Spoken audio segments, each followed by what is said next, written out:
raha maniry arivavaka aminay ianao dia isaky ny alahady amin'ny 9 ora hatramin'ny 12 ora latsaka fahefany sy ny alarobia amin'ny 12 ora hatramin'ny 2 ora latsaka fahefany ny fotoana.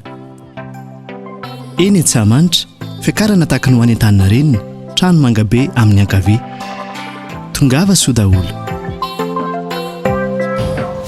Kodana tompo antsika rehetrarehetra. Albe mahitanao amin'ity andro ity. Albe mamalosa amin'ny teny rehetra fa Sotrany tompontsika afaka amin'ny famosara indray androany dia araka iaino ny afatra izay omeny tompo antsika isika anio. Koritianina voalohany toko faharoa andeny fasivy ka hatramin'ny farany toy izao vakantena aminaran'i Jesosy. Faraka ny voasoratra hoe izay tsy mbola hita ny maso ary tsy mbola ren'ny sofiny naniditra tao am-pon'ny olona na inona no efa namboarin'Andriamanitra ho an'izay tia azy. Dia isika no nanambaran'Andriamanitra izany. Dia isika nanambaran'Andriamanitra izany tamin'ny fanahy. Fa ny fanahy mamantatra ny zavatra rehetra, na dia ny saina lalina izay an'Andriamanitra azy. Fa iza ny mahalala ny ao am-pon'ny olona afa-tsy ny fanahin'ny olona izay ao anatiny ihany. Dia toy izany koa tsy misy mahalala ny ao am-pon'Andriamanitra afa-tsy ny fanahin'Andriamanitra ihany. Fa isika tsy nandray ny fanahy izao tontolo izao, fa ny fanahy izay avy amin'Andriamanitra. Mba ho fantatsika izay zavatra nomen'Andriamanitra antsika. Izany koa lazainay tsy amin'ny teny ampianary ny fahendren'olona, fa amin'ny teny ampianary ny fanahy. Raha milaza zava-panahy izay olona araka ny fanahy izahay, amen. Fa ny olona izay araka ny nofo ihany dia tsy mamandray izay amin'ny fanahin'Andriamanitra, fa fahadalana amin'izany sady tsy azo, satria araka ny fanahy no hamantarana izany. Fa ny olona araka ny fanahy kosa dia mahafantatra ny zavatra rehetra, kanefa izy tsy fantarin'olona. Fa iza ny nahafantatra ny sain'ny tompo mba hampianatra azy. Nao irana mamaky ny farany, fa izahay manana ny sain'i Kristy. Amen. Jakoba toko 5 andiny 9:40 ka hatramin'ny 9:40 naran'i Jesosy. Koa mifanekeheloka ianareo ary mifampivavah mba ho sitrana ianareo. Ny fiasan'ny fivavaky ny marina dia mahery indrindra. Ele dia olona tahaka antsika ihany, fa izy nahery mivavaka mba tsy latsahany ranonorana, dia tsy nilatsaka tamin'ny tany ny ranonorana 3 taona sy 9 bolana. Ary mivavaka indray izy dia nandatsaka ny ranonorana ny lanitra ka nahavokatra ny tany. Amen.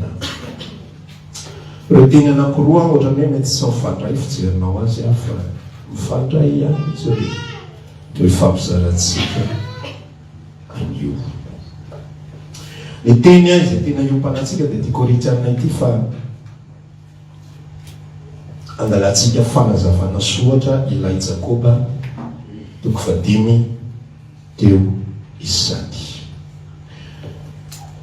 Tsy reraka mamerimberina sy milaza mandrakariva hoe ny fanekena vaovao na ny testamenta vaovao dia zava-panahy, ary ny fanekena taloha na ny zavatra na ny testamenta taloha dia zavatra ny nofo. Nisy toriteny tamin'ny alarobieriny angambany izay mikasika an' Jesosy sy Jaona mpanao batisa. Rehefa nanao témoignage Jaona mpanao batisa mikasika ny atao hoe Jesosy, dia izao ny zavatra nambarany hoe izay avy amin'ny tany ozy izy dia manambara ny zavatra ny tany, fa izay avy any an-danitra dia manambara ny zavatra ny lanitra, kanefa tsisy miaino azy. Laha atao hoe avy amin'ny tany dia ny mpaminany rehetrarehetra izay talohan'i Jesosy Kristy ary tafiditra ao anatiny Jaona mpanao batisa, izay ny atao hoe avy amin'ny tany. Eli mpaminany, dia Jaona mpanao batisa, Elisa, tsy fantatro, Mosesy, sisa rehetrarehetra, zany rehetrarehetra zany dia zany atao hoe avy amin'ny tany. ary zay avy amin'ny tany dia manambara ny zavatra hito tany. Fa anankiray ny avy any an-danitra dia tsy iza fa Jesosy, ary izy manambara zavatra avy any an-danitra fa tsy misy mihaino azy ny olona. Satria maninona ny olona dia intéressé amin'ny zavatra ny tany ary intéressé amin'ny zavatra ny tranga eto amin'ity zao tontolo izao ity.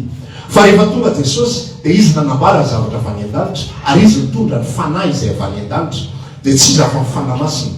Ary eo amin'izay manambara ilay Korintiana voalohany toko faharoa ity hoe rehefa manomboka amin'izay izy ampovoany eo izy le nasaiko nataonao amenina teo a le hoe zay ozy izy manambara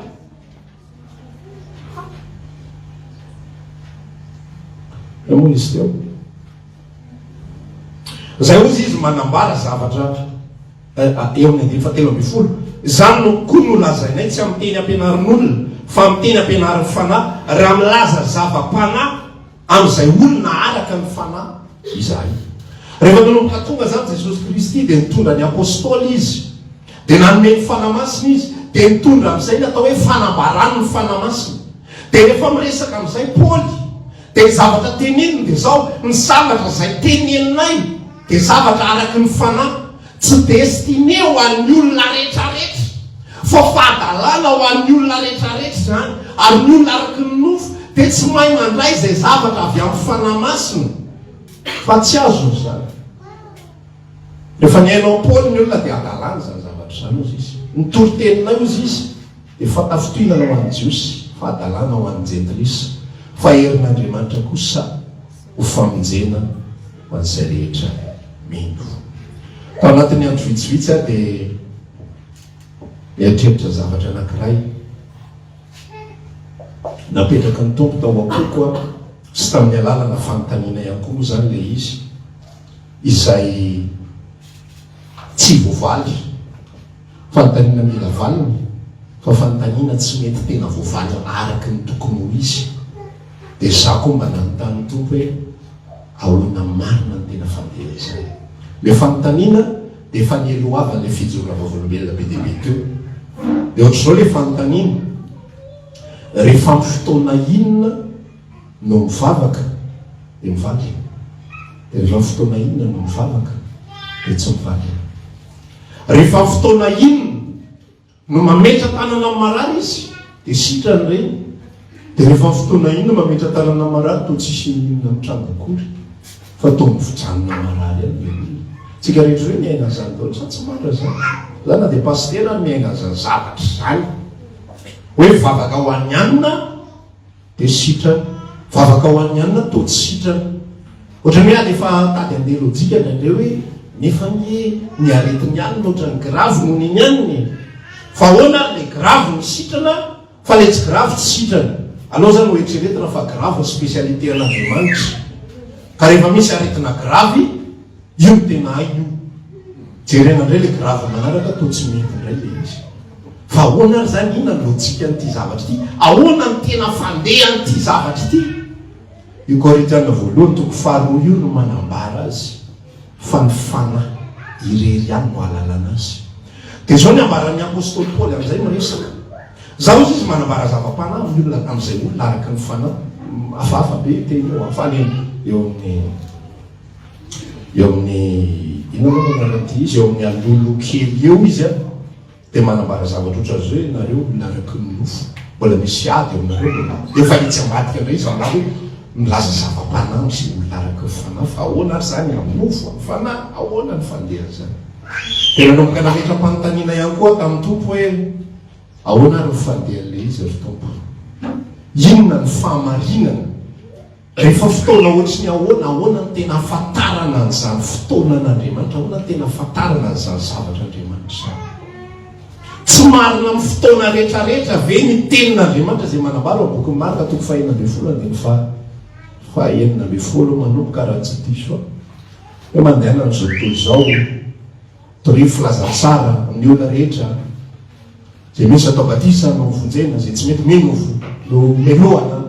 Ary zao famantarana zao amin'izay nanarak'izay mino itena fiteny mbola tsy hainy izy androka dia mi amin'ny anarako izy metra tanana marary izy dia ho sitrany reny na dia sotro zava-mahafaty ary izy dia tsy hampaninina azy zany. Aiza ho aiza ny fahamarinan'ireo ary ahoana no ahalalana ny fahamarinan'ireo. rehefa ny akamaroantsika dia mitsapa fotsiny lohan-drama hita eo ihany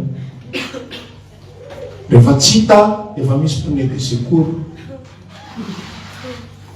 dia misy mivavaka hoe lelozahako a marary ah io dia vavaka androandro a rehefa tsy hitrana androandro a hoaniko amin'izay le fanafody fa raha ohatra sitrana dia arabasoa arabatsara mijoro vavolombelona amin'ny lahady hoe sitrany Jesosy a raha vao tsy sitrana dia vampary silence zany fa tsy manino tsisy resadresaka fa dia samy lamina fotsiny fa rehefa misy fijoroana dia zay vo ataone izy ahoana ny alananande izy tena namoka amin'izay dia misy olona misy fomba fijery anankiroa zany le izy ny fomba fijery anankiroa izay samy marina samy diso misy karazana olona zany le vao migadona ny zavatra anankiray dia tsy te halala fa tsy entina mavaka amin'ny anaran'i Jesosy sisa rehetra azy dia biblika le izy dia misy karazany anankiroa ny ray afaharoa ohatran'le fijoravavolombelonirana bavy tato le miandro sitrapon'ny tompo zao zany sitrapon'Andriamanitra dia miandry azy za manakely fitondrany sao le izy ohatr'izao fateny zay zany tena ekiko ianao Jesosy tena zao tena amifoko rehetrarehetra fa zay zany biblika ihany koa zay zavatra sa tsy mara zany biblika daholo na le mampiasa fahefana na le matoko fitondran'Andriamanitra fa zao koa nefa misy fahatosoana daholo satria raha ohatra ka matoko fitondran'Andriamanitra fotsiny tsika dia tsy ampiasaitsika le ametraka amina marary izy dia misitrany fitondran'Andriamanitra dia aretiny ty dia bon miandry azy zany dia tsy ampiasaitsika iny dia misy ray lavitsika zany le fahamarinana dia le anankiray ihany koa raha vao tonga dia mandeha be any fotsiny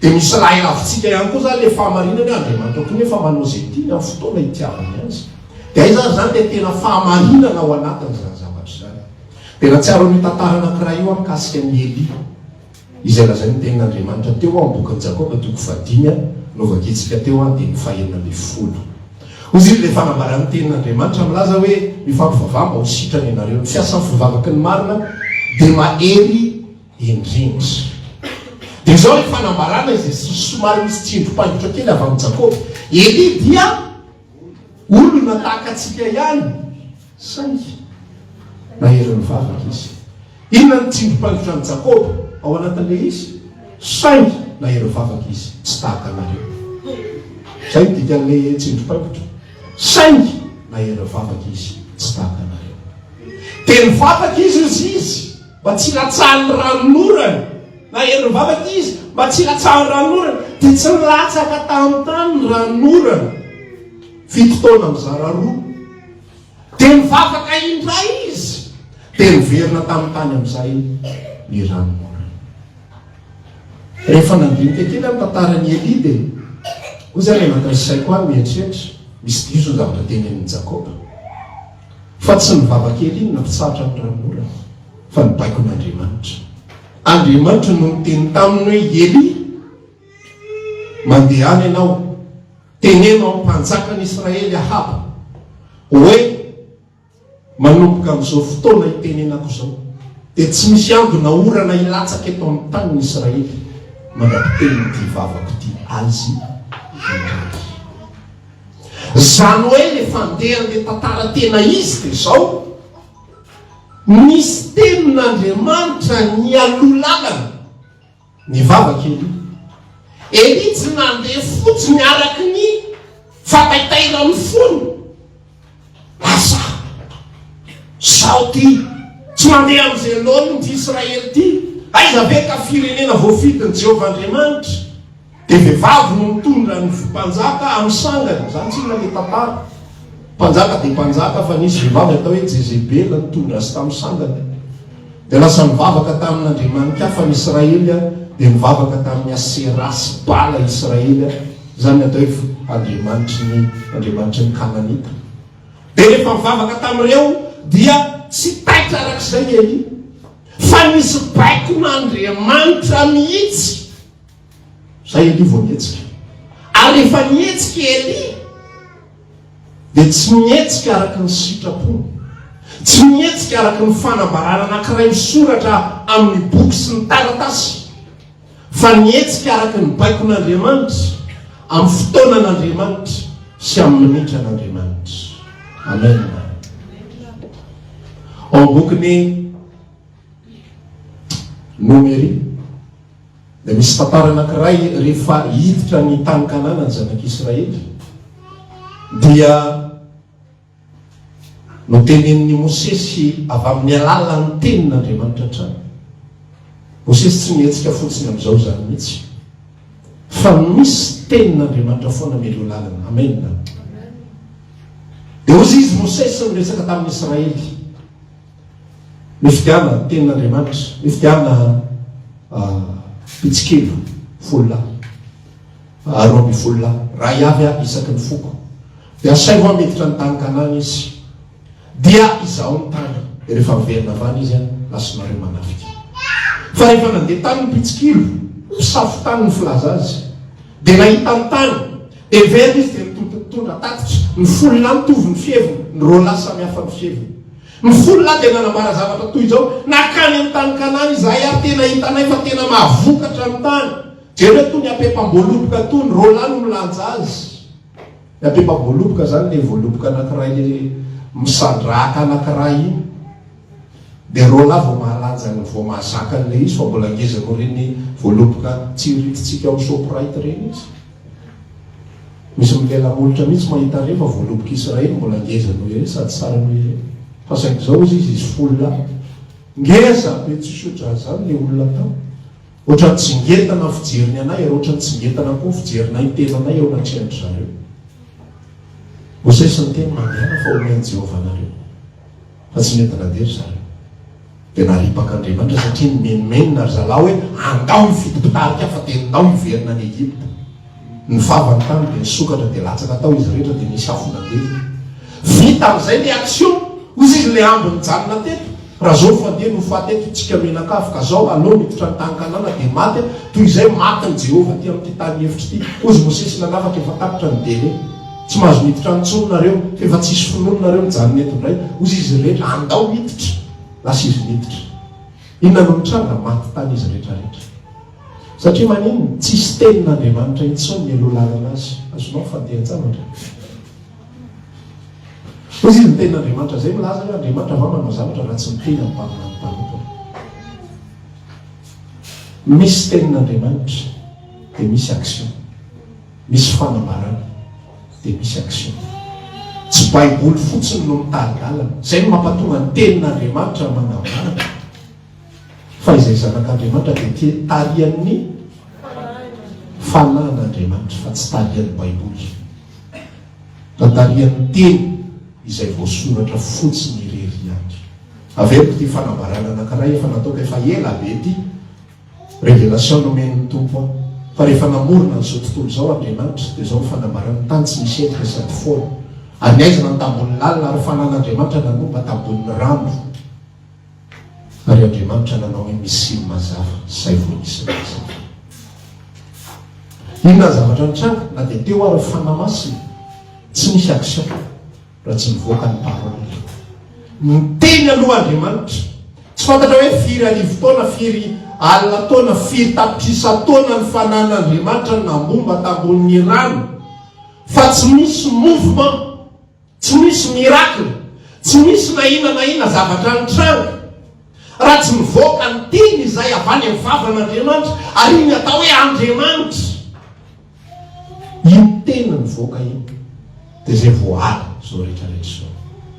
Asan'ny apôstôly zao natoko fa 2 ny fofon'ny Jesosy fofonaina avy tamin'ny vavony ny mpianatra raisy ny fanamasina. Asan'ny apôstôly toko voalohany 9:9 efa noraisinareo ny fanamasina. Mbola tsy tonga ny batisa amin'ny fanamasina tao amin'ny asan'ny apôstôly toko 2 mbola efa niraisana amin'ny fanamasina fotsiny, ahafahan'ny zareo mahalala sitrapon'Andriamanitra sy ara-mivavaka iray fosy iray saina. Ozy izy Jesosy amin'izay laza non tsy zay le izy le vakitsika teo, le resantsika teo Marka toko 4:20 mandeana toropo filazany tsara. Fa zao amin'izay nambarana ao amin'ny asan'ny apôstôly toko voalohany 9:9 aza miala Jerosalema aloha mandra-panafy anareo iry efa tonga ny parole fa mbola tsy miasa ny fanahy. Ny tonga amin'izay ny fanahy atovy amin'izay ny asa rehetrarehetra.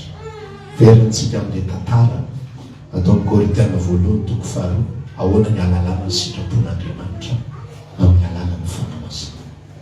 Ny fanamasina irery ihany. Fa raha vao tsy fanamasina irery ihany no mitarika atsika dia olona mitsapatsapa ao anatin'ny maizina isika dia tsy mahalala izay tokony ho atao, dia manao manjamba fotsiny. Dia araka ilay lazaiko teo, tsy fantatra mihitsy ilay izy fa dia atao aloha dia ho hita eo izay vokany. Ny zanak'Andriamanitra raha lasiana-bavy rehefa voavonjiny Jesosy Kristy marina, rehefa nandray ny famonjena marina izy tamin'ny alalan'ny fahateraham-baovao, dia tian'Andriamanitra isika hiara-iaina ny fanamasina. Amena. Fa raha vao tsy miara-miaina ny fanamasina isika, Matteo toko fahafiry misy an'izy,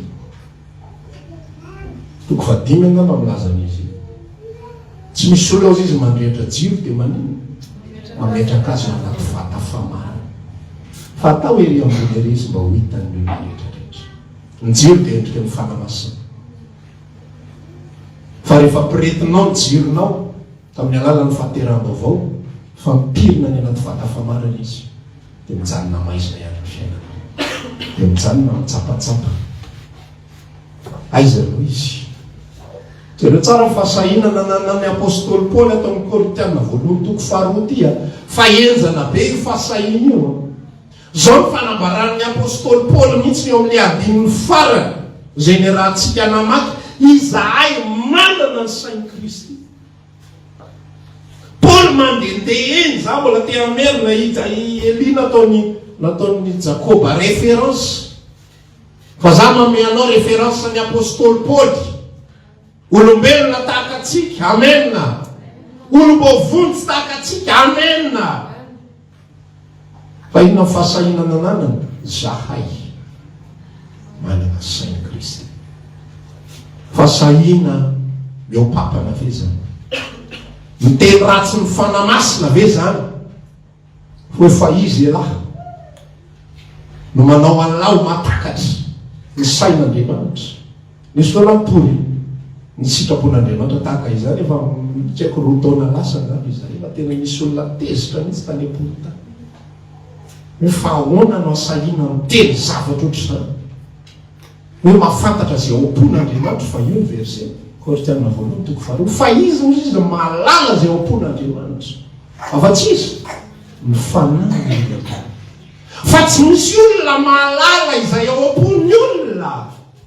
Afa-tsy ny fanahiny ny olona iny ihany izay ao anatiny. Dia tahaka izany ihany koa amin'Andriamanitra. Tsy misy afaka mahalala izay ao am-pon'Andriamanitra afa-tsy ny olona izay manana fanahiny ihany. Dia izay tenenao Paoly, miteny araky ny fanahy ihany, miteny. Andiny 17 vakitsika teo. Milaza zava-panahy aho amin'izay olona araky ny fanahy. Amin'izay olona araky ny fanahy, tsy milaza zavatra araky ny nofo intsony aho. Tsy mampianatra fampianaran'olombelona intsony aho. Inona fampianaran'olombelona? Règle, didy, lalàna, zavatra mipetraka, zavatra misoritra. Araky le miteneniko anao hoe raha sitrapon'ny olona dia tsotra be atoroy anay ny lalana makany an-danitra, meo anay formule. Zay ihany tena tediavinay. Manahira-tsaina be mieritreritra zany araka ny fanahy zany. Zany tsy fantapatatra zany mihitsy hoe ndrendre zany gauche, ndrendre droite, ndrendre ohatra zao tsy fantatro mihitsy. Tsy tian'ny olona zany zavatra zany. Tsy mety amin'ny olona zany zavatra zany. Fa mety amin'ny olona ampafantaronay izy le mandeha any an-danitra, le patalosa manao zipo. Iza mandeha any an-danitra paster. Le ampafolo-karena sa le afaka tsy manao ampafolo-karena. Le batisa amin'ny anaran'i Jesosy sa le batisa amin'ny anaran'ny ray zanaka fanamasina. Iza makany fa ho ataonay zany. Fa rehefa resahanao izy ny fanamasina no tokony hitarika ny zanak'Andriamanitra, maizimaizina be zany, tsy azoko mihitsy ny zany resaka zany. Tsisy resaka tsotra nama zava-tsara. Zany atao hoe araka ny nofo ralasina vavy. Fa zay olona araky ny fanahy dia te maniry hiara-iaina ny fanamasin'Andriamanitra, ary te halala ny ao am-pon'Andriamanitra. tsy haiko ianao raha tahaka izany fa ny azy zany ao anaty fokao za tia fantatra ny ao am-pon'Andriamanitra. Raha hivady anytsika rehefa avy eo hikatsakitsika izay ao am-pon'Andriamanitra fa tsy izay tianao ataon'Andriamanitra amin'ny fiainanao. Ny olona araka ny nofo be dia be nanatona an' Jesosy no nanontaniany Jesosy an'izany, inona ny tianao ataoko aminao? Mba hanasitranana ny masoko tompo, mba hanasitranana ny aretiko tompo, mba zao tompo, mba zao tompo. Olona araka ny nofo tsy afaky ny ahalala sitrapon'Andriamanitra hoy ny vakitsika teo. Aiza dia izy teo?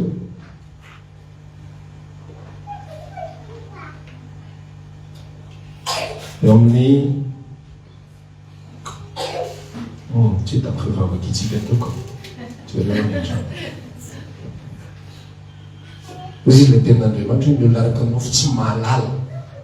Eo amin'ny 15 kay 1:20 fa ny olona araka ny olona 14 fa ny olona izay araka ny nofo ihany dia tsy mandray izay amin'ny fanan'Andriamanitra fa fadalana amin'izany sady tsy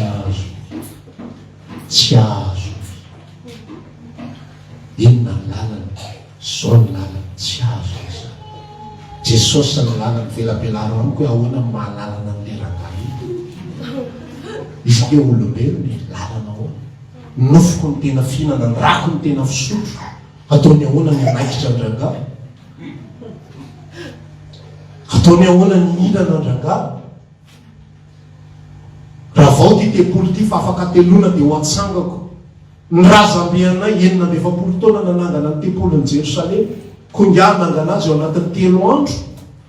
Nefa hozy Jesosy ny tenda ny tempolo izay lazay. Eo laraka ny nofo tsy afaka ny atakatra azay sain'Andriamanitra. Za raha lasaina vavy mialatsina fa za tena mandeha fahitsiana miresaka. Za mahatonga ny olona be dia be mpitoroteny. Rehefa fampitady amin'ny toriteny ny testamenta taloha ihany mifampitady. Satria tsy mety ilay testamenta vaovao, tsy mahaliana ny olona io tsy inona raha io ny toriana aminy. Zany zao torintsika eto dia andaotsika anao seminera zany ny atao titra. Fa milaza anao isaina amin'ny ratsan-tanana ny tonga. Ny atsasaky ilay tonga ary mbola manao ohatr'izao. Inona ary nataoko taty. Satria tsy mety amin'ny nofo zany. Tsika afaka ny alala izay ao am-pon'Andriamanitra. Ary raha vao tsika enao zany fahamarina zany dia tsy ho tanteraka aminao zany. Fa fotoana anankiray ianao manaky an'izany fahamarina zany izy zany ozy ny apôstôly Paoly ary zavatra niainan'ny Paoly. Miprofo amin'ny zavatra lazaiko aminao an'izany zavatra zany misy olona tonga eo anatrehany Paoly. Sotrano letra tanana misy vehivavy anankiray zay tena fantatry ny fanahin'ny Paoly tany anatiny tany mihitsy fa devoly mampiteny any vehivavy. Misy fotoana izy mitory-teny dia isaky mitory-teny izy dia avy le vehivavy mitabataba. Io lehilahy io manoro anareo ny lalana marina akany amin'ny fiainana mandrakizay. Tonga indray ny ampitsiny hoe mitory-teny Paoly. Io lehilahy io manoro anareo ny fiainana marina mitondra ny amin'ny fiainana mandrakizay. Zany zavatra sarotra be mi-identifie an'izany any. Hoe ahoana koa devoly ve dia laza zavatra ohatran'izany hoe manoro anao amin'ny lalana marina dia hoe mianoa izay koa nisy an'izany. Fa Paoly tena ni-identifie mihitsy. Fa tsy mbola niteny tamin'ny fanao hoe délivre olona.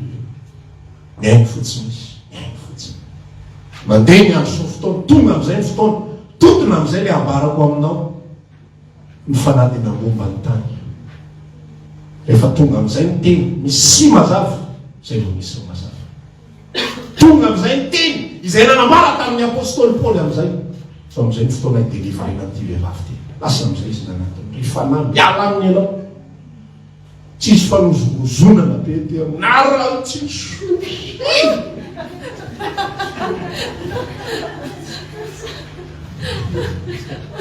Rehefa araka ny nofotsika dia mandeha araka n'izany.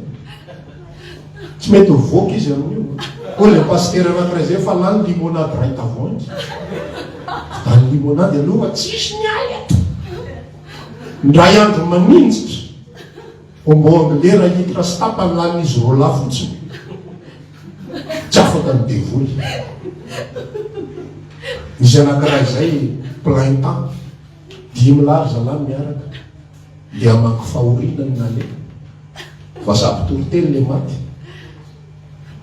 dia hamanky fahoriana ny nale ozy izy le anankiray ohatrany tsindriny fanahy ohatrany tsindriny fanahy ohatry fa manomboka malina le amina tsy mety fanahy, tsy mety fanahy.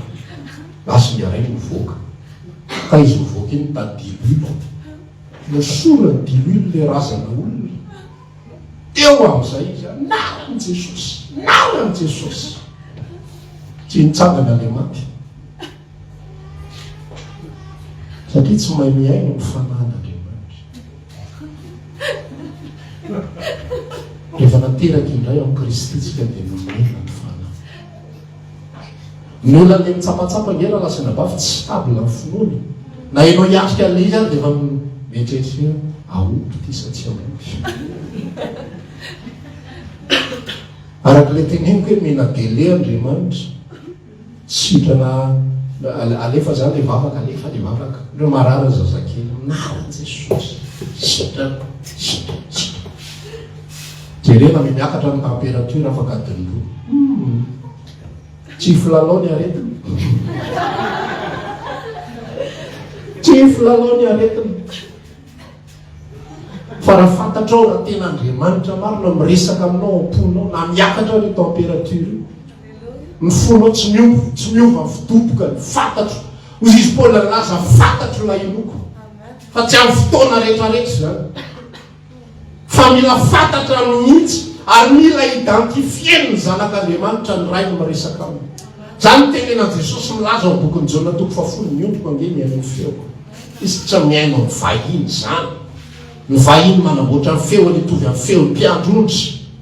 Fa ny vrai, ny tena ondriko marina, vao miteny fotsiny afantatry ny ondry zay. Ary ny ondry irery ary moa zao mpandinika ny karazana biby manaraka vao ariny. Fa ny biby hafa rehetrarehetra eo aloha daholo. Ianao zao raha manana tôtô, tsisy tôtô manaraka anao vanereny zany hoe ty taty dia taritinao vanereny oatra zao. Fa tôtô mirizariza, ianao saritiny eraky ny tanàna. Raha manana ganagana ianao, tsisy ganagana ny erinanao any fa ato loasy. Ny akoho koa ohatran'izay, dia lasa mandroso izy rehetrarehetra. Fa ny ondry manaraka vao ariny. Satria manena midetecta le feon'ny mpiandry azy izy dia manaraka ny fotsiny. Raha ondry ny Kristy isika, mianara ny ain'ny feony manomboka lasa mitsapatsapa intsony. Fa azo ataony mahafantatra amin'ny maha-ondry ny Kristy atsika. Azo ataony mahafantatra izay ao am-pon'Andriamanitra. Ary ahoana ny fomba halalana izay ao am-pon'Andriamanitra, miveryntsika amin'ilay Jakoba 5 amin'izay. Eli dia olona tahaka atsika. Fa saingy nahery ny vavaka. Ary ny vavaka izy dia tsy nilatsaka taminy ny ranonorana 3 taona sy 9 bolana. Ary ny vavaka indray izy dia nandeha ny tany miorana ary nahavokatra. Nanomboka vavaka ny iran'Andriamanitra. Azonao jerena tantaran'ny Elia mpanjaka voalohany 7 ka hatramin'ny mpanjaka voalohany 7. Fa ny tantaran'ny Elia tena Andriamanitra mihitsy mibaiko azy. Ary naniraka azy tapitra amin'izay ny délai 3 taona sy 9 bolana. Zany 3 taona sy 9 bolana zany nye mbola maizimaiziny. Hoe 3 taona sy 9 bolana, dia raha isaina amin'ny taona zany 530 andro, dia zaraina 2 20 amin'ny 100 andro, dia ho avy zany ny orana satria 530 mbola tsy tena fantatra mazava zany hoe amin'efa 20 amin'ny 100 sa eo amin'ny 7 amin'ny 20 amin'ny 100 no tokony hilatsaka ny orana. Taiza ho izao zany izy dia mifiry eo nefa za andeha akampanjaka ilaza aminy hoe ho avy amin'izay ny orana.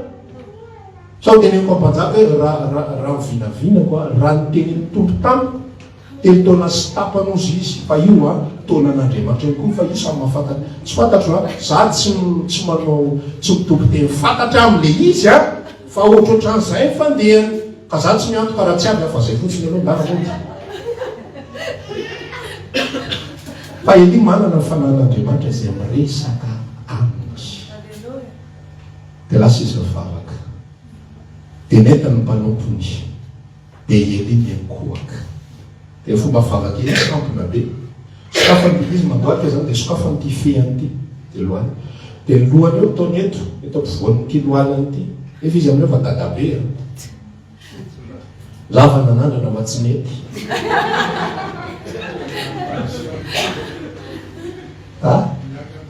Miakatra ny tasy koa. dia lasa ilay vavaka indray malazy miaraka le mpanolonana zay tsisy vavaka ndray izy miaraka mpanompony tsisy faharoa tsiny izy ozy le mpanompo milazy nitady atsiny izy faevatra nikaroka tsiny izy fa dimy miodina fa tsiny izy tany fafito am'izay de tsara fomba fisamboran'ny olona verset biblika fa tonga de misambotra fotsiny ny olona fanerenan'Andriamanitra zay le problema ao anatin'le tontolo mpanompoana ny olona anankiray zany mietrehitra hoe fanerenan'Andriamanitra ny fibaikoana be fotsiny hoe ty manaiky aratsy zao terena fotsiny Andriamanitra anaraka ny sitrapo ny anankiray ndray nahare tena tsy mirakla mihitsy ny anare efa voasoratra fa zao fandeha de ho zay samy bibliquement azo edina varitra daholo izy roa samy azo amarinina ara-baiboly nefa samy azo dosony araky ny fitrangan-javatra ihany koa hoe raha terena mafy be sy terena manta be ohatran'izany tokoa ary fandeniko manina tsy mety foana misy fotoana l'izy tsy mety misy fotoana l'izy mety de raha iteny tokoa hoe Andriamanitra manao sitrapony tokoa amin'ny zavatra rehetra tsy mila tenenin'olombelona koa maninona ary ndraindray tokoa rehefa mivavaky rano atao mety tokoa le vavaky rano aveo de ahoana ry zany famary fa rehefa mivavaky am'izay ery tsy formule ozy tsy formule fa fanambaran'Andriamanitra no niteny tamin'ny familatsaky orany teo amin'ny fampitony am'izay dana jereo ihany le zatovy efa manomboka leo sa fa manomboka leo andro trikaky to jereo foana jereo fa hoe tsisy bolina dana jereo farany jery am'izay izy hitako hoe tsy sady kamy amin'ny tena na hoana misy sa tsisy misy fa hitanatra le olona le kamo reny nangezangeza ihany ary le izy zany de efa leo izy sady tsy te ilaza izy hoe diso tao anatin'le izy misy sa tsisy misy fa ohatra ny tanan'ila le rahona ampy zay ozy ely lasa izy mety nantevinambohatra resaka tamin'ny ahavana eny tany ianao mody fa misasasasa be io ramin'orana io ohatra ny hitako hoe tompozin'le mpanompony tsy mitoraka fotsiny rabony rahana kely zany vavolombelana hitotry n'inony angiziny misasasasa be ony ty ramin'ora fa tsy azon'le mpanompo fa misy fanambarana ny elo lalana ny elo ary fanambaran'Andriamanitra ny teniny fa tsy finoana be manta be forsena be fotsiny azonao fandehan'izy tsy finoana manta be fotsiny finoana sasa fa Andriamanitra no miresaka amin'ny mpanompo sasa ianao mpanompon'Andriamanitra azao le namanao sasa ianao mpanompon'Andriamanitra miresaka amintsika Andriamanitra inonao hoe zany raha vo tsy inonao zany de tsy manana ny mazava ianao rehefa inonao zany manana ny mazava ianao ao anatiny ary misy Paoly aferika iza no nampafantatra ny sain'ny tompo mba hampianatra azy fa izahay manana ny sain'i Kristy tsy finoana botolo no atao hoe finoana fa ny atao hoe finoana dia mahalala zay ao am-pon'Andriamanitra dia mandeha arak'izay ao am-pon'Andriamanitra mandeha arak'izay ao am-pon'Andriamanitra mipaminany rehetrarehetra tao anatin'ny baiboly dia ataoko hoe ny fihepolo isanjato na sivifolo isanjato faravakely naminany zavatra tsara daholo any Israely hotahinany izy mitahy anao hotahinany izy vavaka ho anao mbola misy manao vavaka ho an'ny Israely sy vavaka ho an'ny Zio na mandraka ankehitriny noho ny amin'izay voalaza ao am-boky Sara fa nisy mpaminany anankiray zay tamin'ny andron'ny Yahaba sy Josafata mpanjaka andeha hiady tamin'ny Siria ry zareo dia rehefa andeha hiady tamin'ny Siria ireo mpanjaka anankiroa ireo dia niteny tamin'ny Yahaba Josafata zany mba mpanompon'Andriamanitra ihany mba olona izay tsy nanompo sampy fa Yahaba nanompo sampy dia ozy izy Yahaba tamin'ny Josafata niarany sakafo izy ireo landry mandeha Yahaba mpanjakan'ny Israely ary Josafata mpanjakan'ny Joda dia ozy izy Yahaba ndao tsika senao mba hiaraka hiady amin'izy Syrie fa nivadika tamiko izy mifanaraka tamiko zavatra anankiray dia tsy mety izy aveo toetra mena maso any Ahaba i Josafata tsy manontany akory ny fihevitran'Andriamanitra izy dia tonga dia nanaiky olonao ihany nge ny oloko e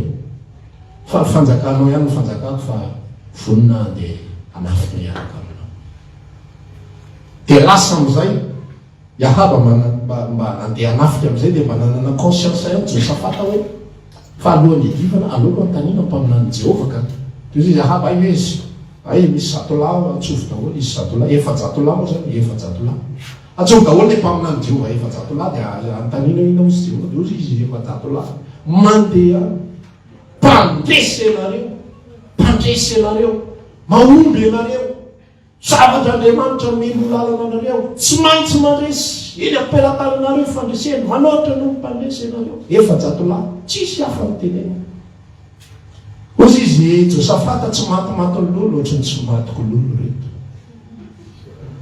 tsisy afa-tsy levy eo ozy Ahaba misy raha izay fa tsy tiako magnino izy tsy tianao tsy mamamana tsara mihitsy zany fa zavatra ratsy foana ozy Josafata ndana tsovy any tena tsony arainy tsy tadidiko tsony zay anareo rehefa natsony arainy dia ozy izy ndiarainy namaky ahoana ozy tenin'i Jehovah dia ozy izy ndiarainy namaky tena resy tokoa nareo tena omby tokoa nareo mpandresy nareo nareo azoazo Ahaba ihany teniteny za fe tsy efa niteny taminao rehefa manonona ny anaran'i Jehovah ianao mitenena fahamarinana zany hoe azo miantoka ihany tsy miteny normal le rahakate fa zay tena izy teneny eo izy le mpaminany anankiray lazao ary ny tena izy za nahita ny andron'ny Israely ozy izy mandeha dia taky ny andro tsisy mpiandry ho fatinareo ozy izy Ahaba hitanao mantsy Josafata hitanao io le lazay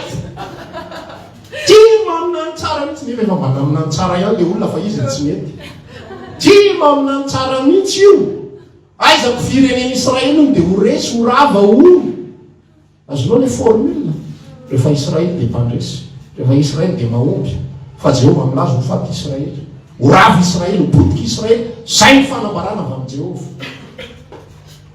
misy fialohavana lalana ao anatin'ilay izy ary misy fanamasina tena minody avy tany saky maty Josafata fa vo hitany satria Ahaba fetsifetsy nandeha nanafika tany tsy matimaty angiarainy lo so dia marina iny olona zay le mpaminany io fa zao reo akanjona miaramila tsotra fa so ditandralao io josa io Ahaba tonga dia vonony any fa mahakanjona miaramila tsotra mena dia mitafy akanjona miaramila tsotra izy dia Josafata nanao fanamina mpanjaka zay ny teneny Ahaba zany zao za nao miaramila tsotra fa ianao anao avy any akanjo mpanjaka anao hitandrolahy Josafata io Ahaba tifiro gropaka be Josafata ty Ahaba zany lasa izy mitsoka na lefalefa ny miaramila fatanitany fotsiny ny flèche voy Ahaba tao anatin'ilay izy maty tany amin'izay nisy azy tany ary miparitaka n'Israely tsy voatery pozitiva foana tsy voatery araka n'izay neritreretana fa inona ny feon'Andriamanitra ary ny zanak'Andriamanitra dia miaino ny feon'Andriamanitra misy marary vao aminao enoy Andriamanitra enoy misy olona ve tonga eo anatrehanao aza tonga dia Jesosy mitorino ho ararotiko ty ho asiko ty zava misy olona manasa ohatra zany za zany mba pastera dia aloha saiko mihitsy nataovy mihitsy ny pastera ivadiko fa tena maraina mandrapariviny andro tsy mitory filazantsara tamin'ilay vadiny satria tsy henoko mihitsy fanamasina miresaka minininina amiko mikasika ny olona fa tsy nitory mihitsy maina kely le anabavy mody zay elohanao pastera tonga dia hitako teo amin'ny endriny tsy nampozy ianao mba nantena dia sahanao no namitaka efitsika efa mbo fanaraka tsara hoe atovy rehefa tonga ka tsy henoko na rehefa tsy henoko tsy manao na izy io na izy na avanay io na izy io na izy rehefa tsy henoko tsy henoko filaza tsara ny olon'io tonga teo anatrehan'i Jesosy ty karazana olona rehetrarehetra tsisy nampibebahany zany masinga ny ray ary fa ina tedavina nga mondro ny tananay Jesosy. Ina moa le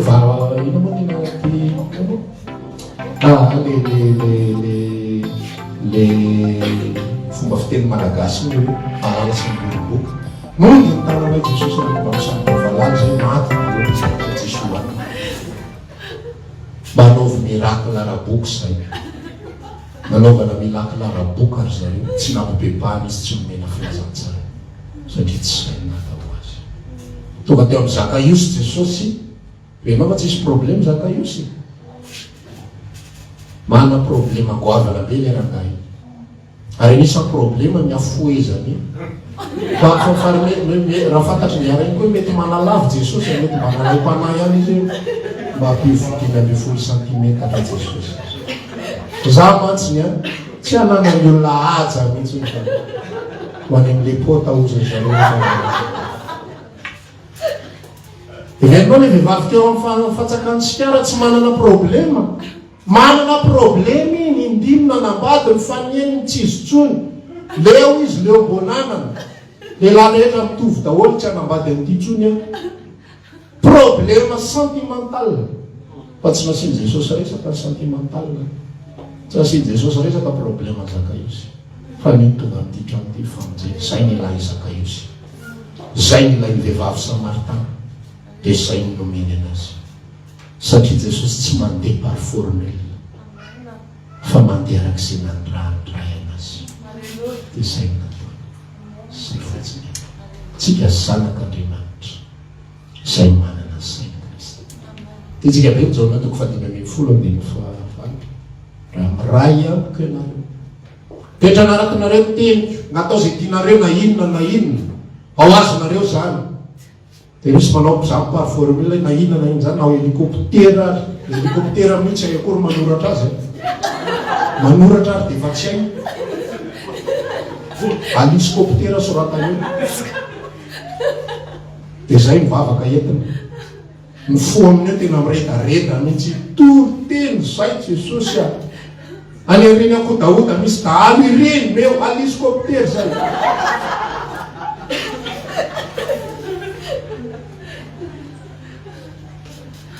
Fireta-po ara-nofo fa tsy fanamasina mitarika.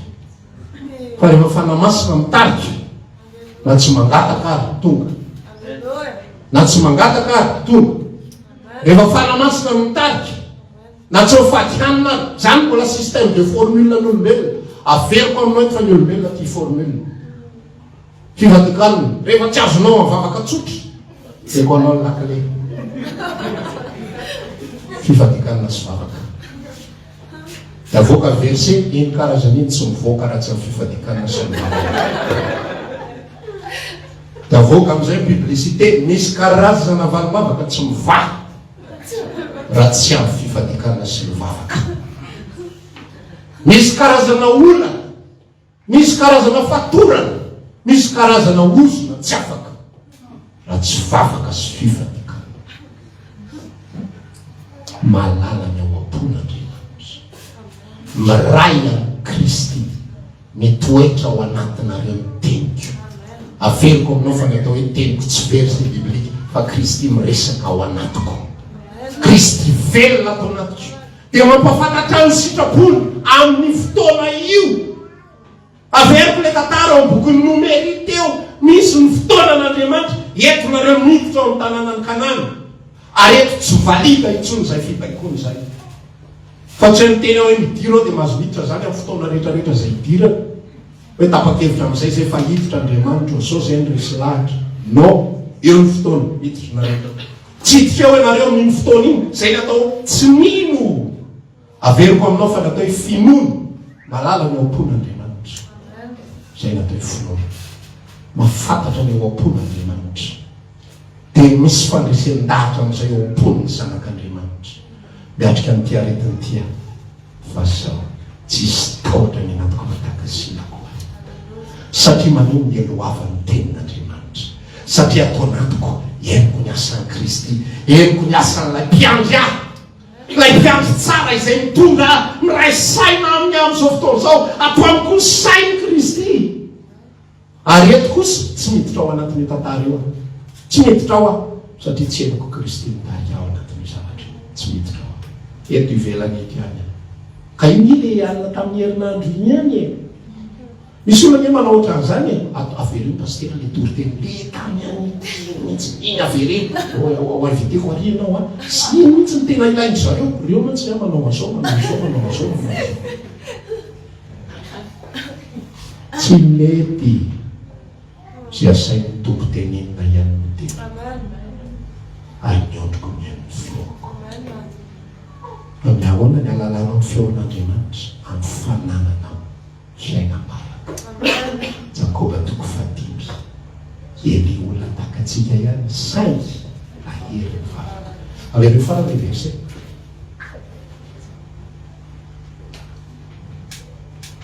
izy tsy miteny hoe saingy ny vavaka fa saingy aiza le soratra eo na hery tsy vavaka misakafo io raha lasa anabavaka tsy vavaka misakafo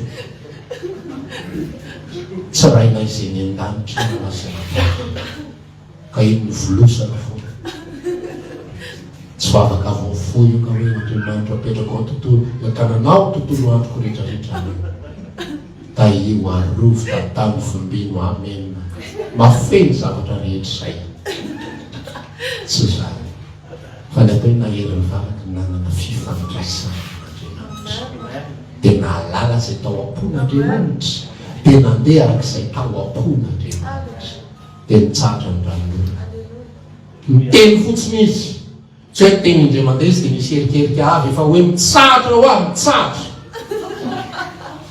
tsy zany fa nitsahatra ny ranon'olona satria nanaraka izay tao am-pon'Andriamanitra amen. Lalaka tsika amin'izao fotoana izao samy miresaka amin'ny tompo arak'izay mitarika tia mbola hitoy vavaka tsika rehefa rehefa sain'olona androany dia samy miresaka mbola hitsangantsika ivavaka. Raha maniry ary hivavaka aminay ianao dia isaky ny alahady amin'ny 9 ora hatramin'ny 12 ora latsaka fahefany sy ny alarobia amin'ny 12 ora hatramin'ny 2 ora latsaka fahefany ny fotoana. Eny Antsahamanitra fiakarana tahaka ny ho any an-tany renina trano mangabe amin'ny ankavia tongava soa daholo.